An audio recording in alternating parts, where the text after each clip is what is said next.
जिस तरीके से भोजपुर जिले में आप एसडीएम बनकर और पूरे भोजपुर का नाम रोशन किए हैं, क्या कहना चाहिएगा? सभी दर्शकों को मेरा नमस्कार। मैं ये कहना चाहती हूँ कि चूँकि ये मेरा मेहनत बहुत लंबे टाइम का रहा है, तो जब परिणाम आया तो उससे मैं काफ़ी खुश महसूस कर रही हूँ और मैं खुश थी, दिल्ली थी तो अकेली खुश थी। मेरे घरवालों की खुशी देख के मेरी खुशी और दुगनी-तिगनी हो गई। मुझे लग रहा है कि जो मेरा मेहनत था, वो आज सफल रहा इनकी खुशी देख के। अच्छा, ये बचपन से ही शौक था कि मुझे एसडीएम बनना है या कुछ और शौक था? नहीं, मैं ये नहीं कहूँगी कि मेरा ये बचपन का शौक था। कहीं न कहीं मैं अपनी जब दादी से छोटे में बात करती थी, तो ये ज़रूर रहता था कि मुझे सामाजिक सेवा में जाना था। लेकिन ये रुझान आफ्टर कोविड एक बारी मैं अपने चाचा से बात कर रही थी, तो उन्होंने सजेस्ट किया कि तुम्हें ये ट्राई करना चाहिए करियर ऑप्शन में ये एक बारी के लिए। तो मैं उसके बाद इसकी तरफ अपने पिताजी से बात की कि मैं कोशिश करना चाहती हूँ, क्योंकि मेरा सामाजिक सेवा में रुझान था। तो फिर मैं कोशिश की और फिर मुझे अच्छा लगने लगा जब सब्जेक्ट्स पढ़ने लगी, इसके काम के बारे में जानने लगी तो मेरा और रुझान जो है इस एग्ज़ाम के प्रति वो बढ़ने लगा और मैं चूँकि पिछले अटेम्प्ट्स में कुछ फेल भी रही हूँ, बट वो फेल्योर मुझे एक जब अपने घरवालों को देखती थी, उनकी बातें सुनती तो स्ट्रेंथ देता था फिर से खड़ा होके दोबारा प्रिपेयर करने का। अच्छा, जब फेलियर हो उस समय कुछ निराशाजनक नहीं महसूस किए? चूँकि मेहनत रहती है तो निराशाजनक तो बहुत ज़्यादा ही रहता है। आप पूरा हताश हो जाते हो, अपने आप को सेल्फ डाउट करने लगती थी मैं कि मैं क्या इसके लिए बनी भी हूँ कि नहीं बनी हूँ, मेरे से हो पाएगा या नहीं हो पाएगा। बट इसमें मैं यही कहना चाहूँगी कि मेरे माँ-बाप, मेरे घर वाले, मेरी पूरी फैमिली, मेरा भाई, मेरे मित्र, वो मेरे साथ एक पिलर की तरह खड़े रहे कि आप कर सकते हो, अगर आपसे नहीं होगा तो ये बोलते थे कि फिर किसी से नहीं होगा क्योंकि आप मेहनत दे रहे हो, बस एक टाइमिंग का प्रॉब्लम है। अगर भगवान का आशीर्वाद हुआ और भगवान की भी असीम कृपा है कि मेरा क्लियर हुआ। मतलब पूरे सगे-संबंधियों के साथ पूरे परिवार का हेल्प रहा, पूरा मदद रहा। हाँ, गुरुजनों का भी हेल्प रहा क्योंकि मैं जहाँ भी पढ़ी, वो भी एक मोटिवेशन देते थे कि आप कर सकते हो, आपको करना चाहिए। तो गुरुजनों का भी सपोर्ट रहा, जहाँ मैं स्कूल में पढ़ती थी उसके बाद भी, तो सबका सपोर्ट रहा है। मेहनत की थी आप, क्या कुछ कहना चाह रही हैं आप? चूँकि मेहनत तो मैं जॉब करती थी, जॉब के बाद मैं डिसाइड की कि मुझे करना है। तो इनिशियली वही हुआ थोड़ा-सा मुझे गाइडेंस का प्रॉब्लम हुआ क्योंकि सारा मेहनत मैं खुद से ही कर रही थी, सेल्फ स्टडी पे मैंने ज़्यादा फ़ोकस रखा था। मैं सेल्फ स्टडी ही कर रही थी, तो उसकी वज़ह से मुझे कुछ पिछले अटेम्प्ट्स में थोड़ी-सी प्रॉब्लम आई थी, दिक्कत आई थी।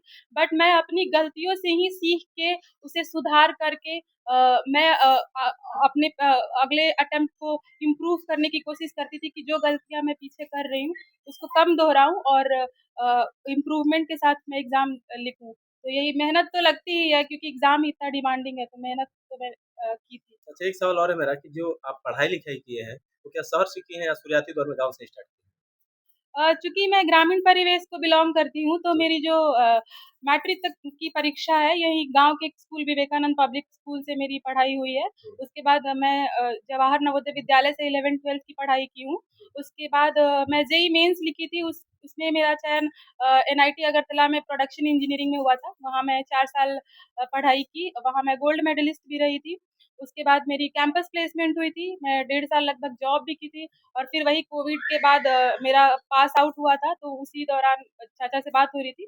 पर मैंने जॉब ले लिया था, तो मैं सोच रही थी कि एक बार जॉब जॉइन करके वहाँ का भी एक्सपीरियंस और माहौल देखूँ क्या होता है। जी। तो मैंने इसलिए फिर जॉब किया और उसके बाद इस परीक्षा में मैं आई। क्या संदेश देना चाहती हैं अपने सहेली या दोस्त को? चूँकि मैं जो मेरा ग्रुप रहा है अधिकतर, उसमें काफ़ी लोग काफ़ी अच्छे फ़ील्ड में अच्छा कर रहे हैं, सब लोग अच्छा कर रहे हैं। बट मैं उन विद्यार्थियों को जो इस परीक्षा में आना चाहते हैं, उनके लिए कहना चाहूँगी कि अगर आपने इस परीक्षा को देने का निर्णय लिया है, तो इसमें बहुत सी अप्स एंड डाउन्स आएँगे और आप अपने आप को भी डाउट करेंगे। लेकिन आपको हमेशा ये विश्वास रखना है कि आप अगर मेहनत कर रहे हो और सही डायरेक्शन में कर रहे हो, तो कहीं न कहीं देर होती है लेकिन परिणाम आपके पक्ष में आएगा। जिस तरह आप इस मुकाम पर पहुँचे हैं, काफ़ी दिक्कत भी सहना ना होगा, काफ़ी दिक्कत करना होगा। किस तरह दिक्कत आप पार किए इस जीवन को पार किए? चूँकि हम एक मिडल क्लास फैमिली से आते हैं, तो मेरे लिए था कि मैं जॉब कर रही थी, अच्छा खासा कमा रही थी। फिर वहाँ से जॉब छोड़ना एक बहुत बड़ा निर्णय था। उसमें मैंने अपने पिताजी से बात किया, उनकी सलाह ली, घरवालों से बात किया, अपने भाई से बात किया, सबसे विचार-विमर्श करने के बाद वो एक निर्णय पे पहुँची थी। तो वो एक दिक्कत होती है, क्योंकि आप एक हमेशा से आपके अकाउंट में पैसे आ रहे हैं और अचानक बंद हो जाते हैं, तो वो एक प्रॉब्लम थोड़ा-सा हुआ था बीच में। और दूसरी कि जो फेल्योर होता था उसमें कभी-कभी वही कि सेल्फ डाउट बहुत ज़्यादा होता था।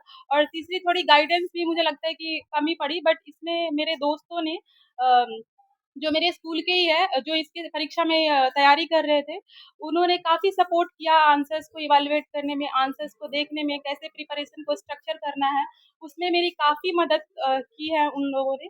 तो यही डिफ़िकल्टीज़ रही। ऐसे और बहुत सारी जो डिफ़िकल्टीज़ होती है, सामाजिक दबाव, वो मुझ तक ज़्यादा आ नहीं पाई, क्योंकि मेरे घरवालों का सपोर्ट बहुत ज़्यादा रहा। सबसे उन ज़्यादा योगदान किसका है? सबसे ज़्यादा योगदान ये तो एक मैं कहना बहुत मुश्किल होगा, बट जैसे मेरे पिताजी हैं, उन्होंने हमेशा से ही वुमेन एम्पावरमेंट पे ज़्यादा फ़ोकस किया। घर की सारी महिलाओं को उन्होंने कोशिश किया कि उनकी शिक्षा भी अच्छी हो, वो हर क्षेत्र में आगे बढ़े, तो उनका योगदान रहा था। उसके बाद मेरी माताजी थीं, जो एक पिलर की तरह खड़ी रही हैं मेरे पूरे प्रिपरेशन में कि आप करते रहो, करते रहो। फिर मेरी आंटी हैं, चाचा हैं, जिन्होंने ये चिंगारी जगाई थी कि नहीं, आप कर सकते हो। मेरे भाई भी हैं जिन्होंने बहुत ही हेल्प की, और मेरे दोस्त जो इस प्रिपरेशन में ख़ास करके मेरे को स्ट्रक्चर देने में मदद किए, और मेरे गुरुजन जो कि मेरी शिक्षा के स्तर को मज़बूत किया। और सबसे अहम योगदान है ईश्वर का, क्योंकि मुझे लगता है कि बिना ईश्वर की कृपा के आप कितनी भी मेहनत करो, अगर कृपा ना हो तो आप कहीं न कहीं असफल होते हो। तो ईश्वर की भी असीम कृपा है मेरे ऊपर। नाम बताइए। मेरा नाम मनीषा पटेल है, और मैं डॉक्टर श्री रामजी चौधरी की पुत्री हूँ, और मैं ग्राम दावा, ज़िला भोजपुर की निवासी हूँ। बीपीएससी की परीक्षा में मुझे बिहार प्रशासनिक सेवा में चयन हुई हूँ, और मेरा जो सीरियल नंबर है उसमें वो 90 है, और मेरी जो रैंक है मेरिट लिस्ट में वो 121 है।